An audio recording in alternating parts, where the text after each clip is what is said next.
if you want to redo them. All right. Better next time. So hey, the first annual Chris and Ron Oscar steering committee. Yeah.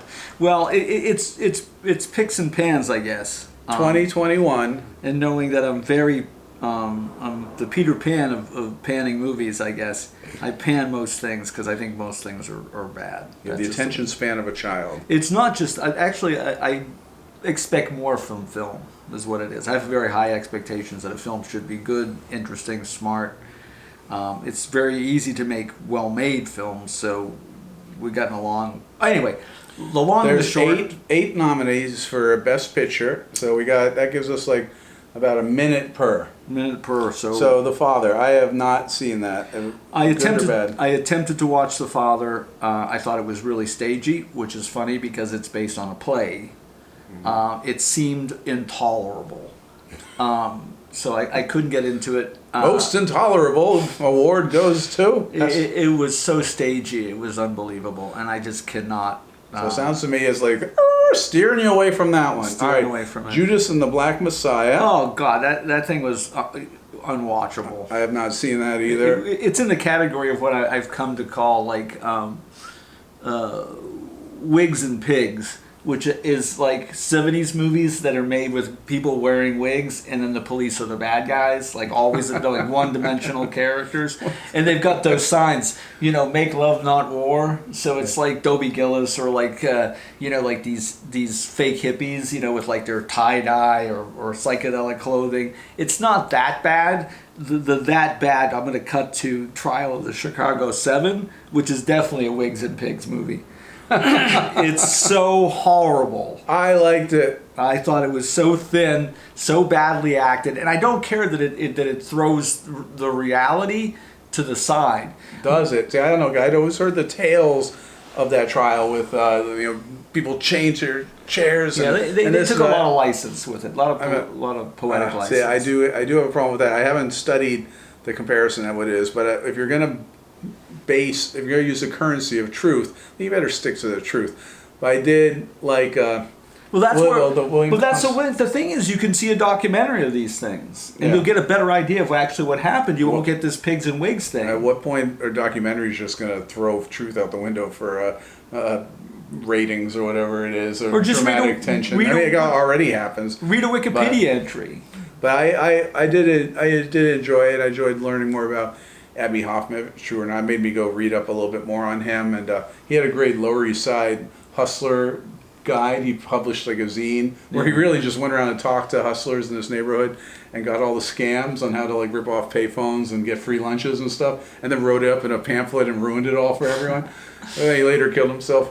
But and the Kunstler character I'm interested in because he was a friend of my grandfather, the lawyer. Oh, wow. And they were law school together, and my grandfather died in some strange circumstance, and Kunstler offered to make our family rich, and my grandmother said, no, I don't want to go into wrongful death lawsuit, like I'll just take whatever the money is from the insurance company. Anyhow, not a big fan of so I enjoyed Trial of Chicago Center. Next, Mank. We both saw Mank. Mank was fantastic, and even though it didn't hold true to the facts again. Yeah. Well, it was selective in the facts. If you watch this movie, you would think Orson Welles had nothing to do with writing Citizen Kane. And he might have had at least 25%. I'm just saying. I mean, just to give him the benefit of the doubt. I think it probably had like 75, 80%. He's Orson Welles. And, those guys had written hundreds of pages before this movie even starts. So you're basically watching a movie about a rewrite, I think Mank was brought in because he gave some credibility and was going to save them from lawsuits as far as defamation. That's the truth. That is also the big part of it was because he was friends with, a real life. What's his name? I keep wanting to say Kane, but I keep saying Howard Hughes. That's why the first game in my mind was Hughes. Anyway, not Rockefeller, the newspaper tyrant.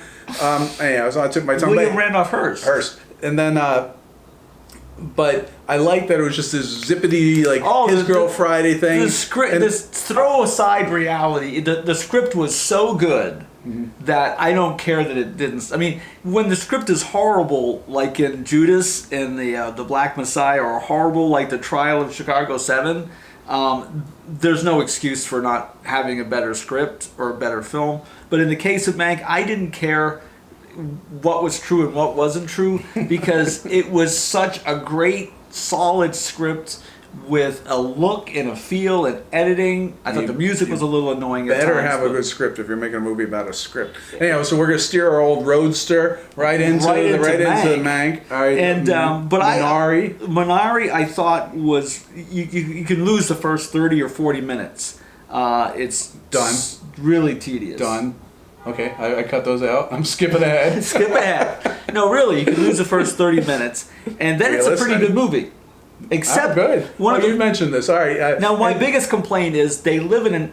I did research, found out what an average 1-by trailer was at the time, and it's actually about 600 square feet, which is roughly the size of my apartment here. And there were 5 people living in this 600 square foot trailer. And the film never really captures the claustrophobia because it's like living in a submarine. I thought that was kind of freaky. Like if I were to do a film of a family living in, a trailer, at the time, and they were, Koreans and they cooking spicy food or they're cooking what I would the place would. I would make it feel claustrophobic. And interesting. They lost the claustrophobia. Yeah, it's funny. New Yorkers were not very sympathetic to claustrophobic claims. I went on the Tenement Museum tour here in the Lower East Side with my dad, actually, and they were talking these about are nice big apartments. Yeah, we were like, would you believe this apartment costs like $1 a month? People like, but keep in mind they made $4 a month, which is about what I pay now. That's 25%. It's like 25% of his income went to buy this, which had windows getting light from the east and the west. And like the only other New Yorker, like this young guy and I were looking at each other every time when he'd give some line that would be like make you think like, oh my God, they had it horrible. We were like, this sounds pretty good. Like, I'll move into this tenement. This has since been divided into 2 apartments here, and we're paying like 50% of our income for it. Like those tenement guys had it great. But I did really. I thought the performances. The little kid, the mother. I think the acting was great. Right, so it's Minari. worthy on that Minari. We'll steer you. We'll steer you towards the middle of Minari, the road, but just floor it past the first 40 minutes. I haven't been able to finish No Man Land because I was in deep depression about. I have a fear of living in a van down by the river. And it's all about living in a van down by the river. And so it just touched into me an area that my fear of poverty and stuff that I could. And it comes off, but to its favor, it seems very. It's like a documentary. It's very slow moving. It captures the spirit of the moment. Her performance, of course, is amazing. I think it's a good film. I don't think it's Oscar worthy other than her performance.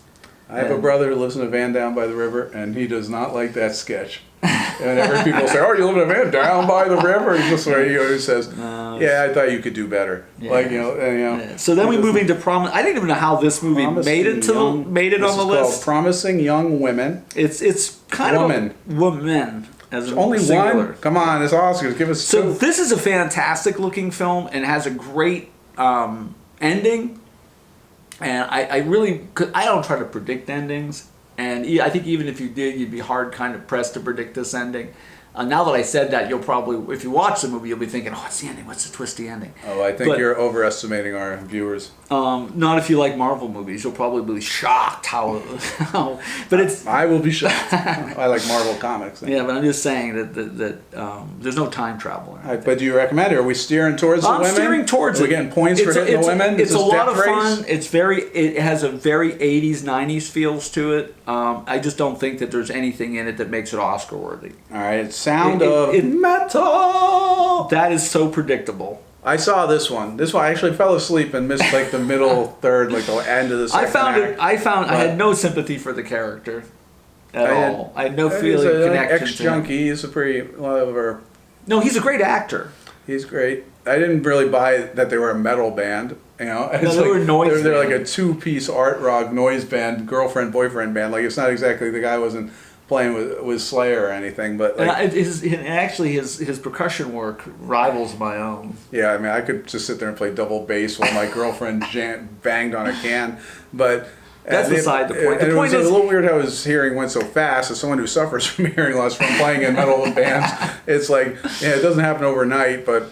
and I have no sympathy for people who lose their hearing because of something stupid like playing in a really loud band. I don't think that would like, be the case. I don't think you lose your hearing just suddenly from being in a band. Like it's a steep incline. It must have been like I only got to him arriving at the camp. I just wasn't interested anymore. I got to be honest. Yeah, well, I fell asleep and then I woke up and I realized the ending was nice. I saw the ending. Oh, maybe I should go back then. The ending was a nice thing because it was sort of about him giving her permission to move on without him because it was don't you ruin the ending for me. Like what's that? Well, I mean, that's one facet of it, but obviously he's not in the band anymore.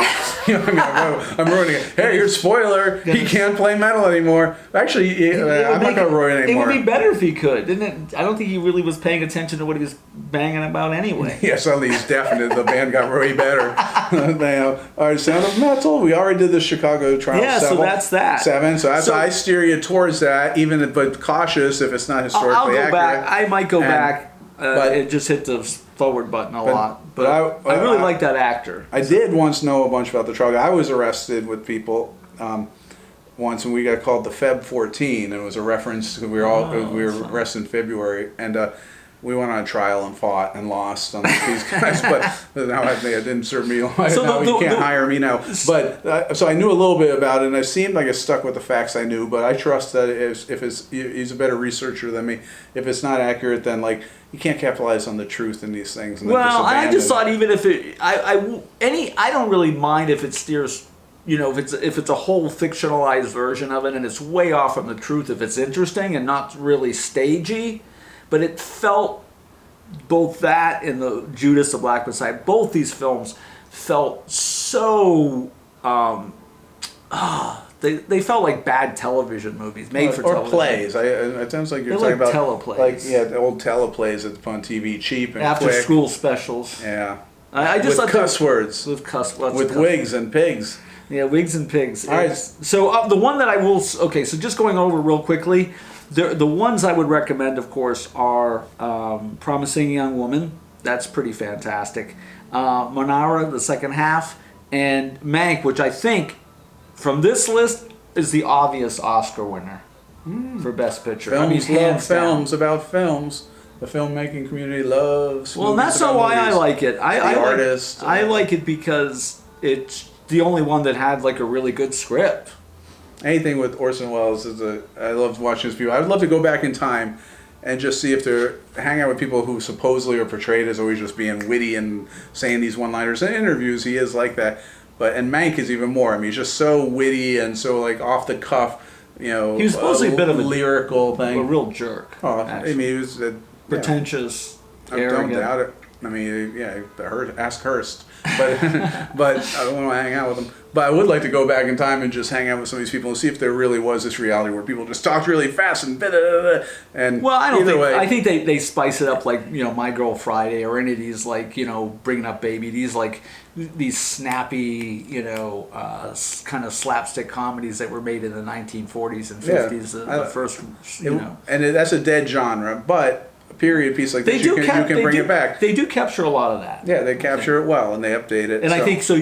Congratulations! I think for a best film, you really have to check off as many boxes as possible: sound editing, cinematography, directing, acting, script, and so as many of those boxes. A lot of boxes. We got a widescreen here. Well, that's why it's running out of boxes. Well, that's why it's best picture. It's not just like half the picture was great.